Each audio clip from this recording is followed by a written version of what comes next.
हमने कहा था कि हिस्सेदारी की लड़ाई है और हमारे राष्ट्रीय स्पोक्सपर्सन आसिम खान साहब ने ये कहा था कि डिप्टी सीएम एक मुसलमान होना चाहिए। वही कंसिस्टेंटली हम लोग कह रहे हैं।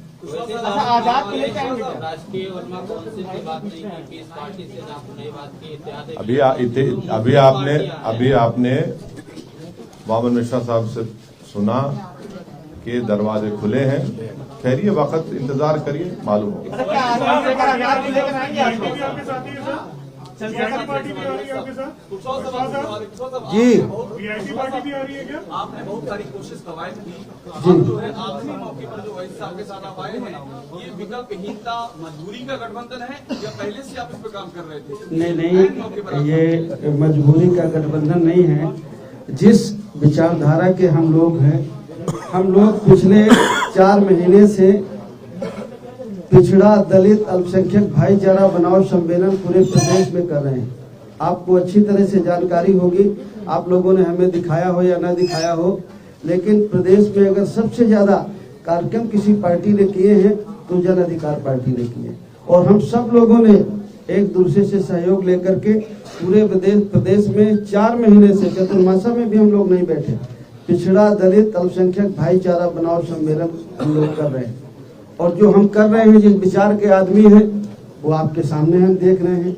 देख लीजिए, पिछड़ा भी है, दलित भी है, अल्पसंख्यक भी है। इसमें से मुख्यमंत्री का चेहरा कौन होगा? क्योंकि भाजपा में तो सीएम योगी आदित्यनाथ है, सपा और आरएलडी के गठबंधन में अखिलेश यादव है। आपके गठबंधन में कौन मुख्यमंत्री का चेहरा है? देखिए, अब हमारे गठबंधन में अभी तो मुझे आप लोगों ने कहा है कि मैं संयोजक हूँ, बाकी अब आप लोग से पूछ लीजिए। अभी आप लोगों के सामने हम लोगों ने सलाह मशवरा करके घोषित करने के लिए ओवैसी साहब को कहा था और ओवैसी साहब ने घोषित किया कि इस गठबंधन के 2 मुख्यमंत्री 5 साल के टेन्योर में होंगे। एक पिछड़े वर्ग का होगा जो हमारे सामने बाबू सिंह जी है, और एक दलित का होगा यानी शेड्यूल कास्ट का होगा, उसका चेहरा घोषित किया जाएगा। और 3 डिप्टी सीएम होंगे, उसमें डिप्टी सीएम एक मुस्लिम होगा। बाकी 2 लोगों के नाम जो है वो 2-3 दिन के अंदर घोषित किए जाएंगे। एक मिनट अरे 2 मिनट। फिर उसके बाद में अभी और भी कई लोग हैं, जैसे भागीदारी मोर्चा बना था, आप लोगों को मालूम है। भागीदारी मोर्चा बनाया था, ओम प्रकाश जी ने बनाया था। मतलब वो तो बाबू सिंह जी भी उसमें थे, मगर सामने चेहरा जो था वो इनका था। वो जो है वो केवल वो चले गए, बाकी सारे भागीदारी मोर्चा के लोग इसी में शामिल हैं। इसके अलावा अभी और माइनॉरिटी के हो या और बैकवर्ड क्लासेस के तमाम छोटे मध्यम प्रादेशिक स्तर के दल है जो इसमें शामिल किए जा सकते हैं आने वाले समय में। एक सवाल ये है कि प्रियंका गांधी हाँ, किसको पूछना है? मुझे पूछना है, एक सवाल आपसे लेना चाहेंगे। साहब से एक सवाल ये है कि स्वामी प्रसाद मौर्य ने अभी एक बड़ा ही मंच से भी घोषणा की जिसके साथ हम जाते हैं वहां पे सरकार बनती, उसकी हम सरकार बनाते हैं। तो उन्होंने अपने आप को किंग मेकर घोषित कर दिया है चुनाव से पहले। आपको इसके क्या मायने दिखाई देते हैं? क्या आपको लगता है कि उनकी बात में दम है? नहीं, अगर वो कह रहे होंगे तो होंगे, अब उसमें हम क्या कह सकते हैं? सीटों का फाइनलाइजेशन हुआ है, सीटों पे कोई फाइनलाइजेशन हुआ है सर? हाँ, सीटों का हो गया है। कितनी सीटों पर लड़ रहे हैं? 95 सीटों पर हमारा 95% सीटों पर हमारा पहले पूरा कितनी सीटों पर लड़ रहे हैं? क्योंकि 403 पहले फेज की पोलिंग के लिए नामांकन खत्म हो चुका है। नामांकन हमारे हैं। हाँ, नामांकन हो गया हमारा। चल रहा है तो टोटल काउंटिंग कितनी है सीटों पर? 403 अरे सुन तो लीजिए, सवाल तो सुन लीजिए सर। खत्म कितना करेंगे? सवाल लंबा कितना सवाल कर रहे हैं? अरे सवाल इतना जा रहा हम है कोई? अरे अब सवाल समझ गया, आपको छोड़ दिया, हम बोलते हैं। छोड़ सुनिए, अब सुनिए जी जी जी बताइए, और कुछ बोलना है? ना अभी लंबा करेंगे फिर। 403 सीटों पर हमारा गठबंधन चुनाव लड़ेगा, पहली बात। उसमें से 95 सीटों पर हम परसेंट। लोगों का कंसेंसस हो गया है, 95% सीटों पर, ठीक है। 5% सीटों पर 3 दिन के अंदर नाम के साथ लिस्ट घोषित की जाएगी, ये बात है। अभी ओवैसी साहब बोले। ओवैसी साहब, मेरा सवाल आपसे है, 100 सीटों की बात करेगी, आपकी अपनी सीटें बढ़ा रहे हैं। देखिए, पंडित और लोग भी हैं। हमारी बाबू सिंह कुशवाहा साहब की, वामन मिश्राम साहब की, परविंदर प्रताप सिंह साहब की, कमलेश चौहान साहब की, रामकरण कश्यप साहब की, रामकरण कश्यप साहब की, हम लोगों की बातचीत बहुत दिन से चल रही है। तो ये फर्स्ट फेज, सेकंड फेज, आप उस चक्कर में मत पड़िए। अरे सर, अरे इतना ये बॉक्सिंग मैच हो रहा है क्या है? इतना सब्र रखिए। ये हमारी बातचीत पहले से चल रही है। फर्स्ट फेज में कौन कहां से लड़ेगा, किस विधानसभा से लड़ेगा, सेकंड फेज में, थर्ड फेज में, फोर्थ फेज में, फिफ्थ फेज में, 6, 7, ये सब तय हो चुका है। तो इसमें आपको कोई ताज्जुब या परेशानी की बात नहीं होनी चाहिए। ये तय हो चुका है।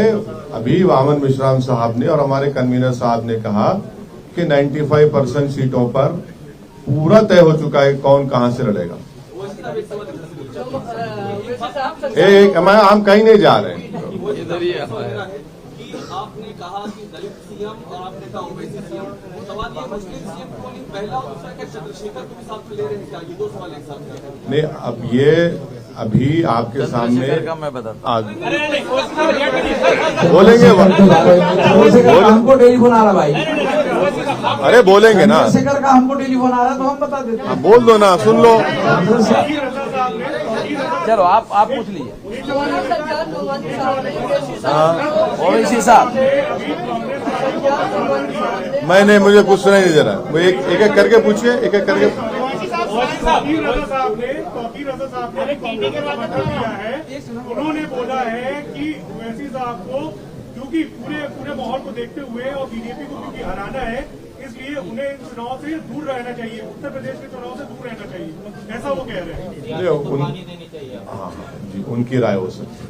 ओवैसी साहब, मेरा सवाल ये है, हाँ बोलिए विशाल। मेरा सवाल ये है कि कल प्रियंका गांधी वाड्रा ने जब प्रेस कॉन्फ्रेंस की तो उन्होंने कहा कि पोस्ट पोल अलायंस के लिए कांग्रेस के जो दरवाजे हैं वो खुले हुए हैं, और जब मुख्यमंत्री के बारे में पूछा गया तो उनका कहना था कि मुझसे ज्यादा बेहतर चेहरा आपको उत्तर प्रदेश में क्या नजर आता है? आपका जरूरत पड़ेगी तो समाजवादी पार्टी को दे सकते हैं समर्थन। मैं कांग्रेस तरफ से कुछ नहीं बोल सकता। सज्जाद नमाजी साहब ने आपको no comment, no comment, no comment, no comment.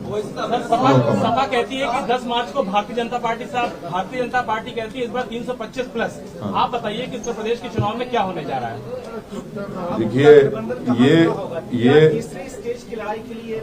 देखिए ये जो लड़ाई है, ये पूरे कमजोर लोग मिलकर एक ताकत बन रहे हैं, और ये 99% वर्सेस 1% की लड़ाई है। जो 99% है और 1% संघ है, तो ये उसकी लड़ाई है। आपने पहले कहा था 100 सीटों पर लड़ेंगे। हाँ, अरे आप लिस्ट देखते जाइए ना। 403 का अरे हाँ, हमारे पूरे नंबर आ जाएंगे आपके, पूरे नंबर आ जाएंगे आपके पास। क्यों आप फिक्र मत रहिए, मुतमईन रहिए। मुस्लिम सीएम के इशू पर आप बता नहीं रहे हैं कि वो पश्चिम में बड़ी दावेदारी आपकी। सुनिए, ये बात तय हो चुकी है, जिसका जिक्र अभी हमारे कन्वीनर साहब बाबू सिंह कुशवाहा साहब ने कहा, वामन मिश्रा साहब ने कहा, उसी पर हम कायम हैं।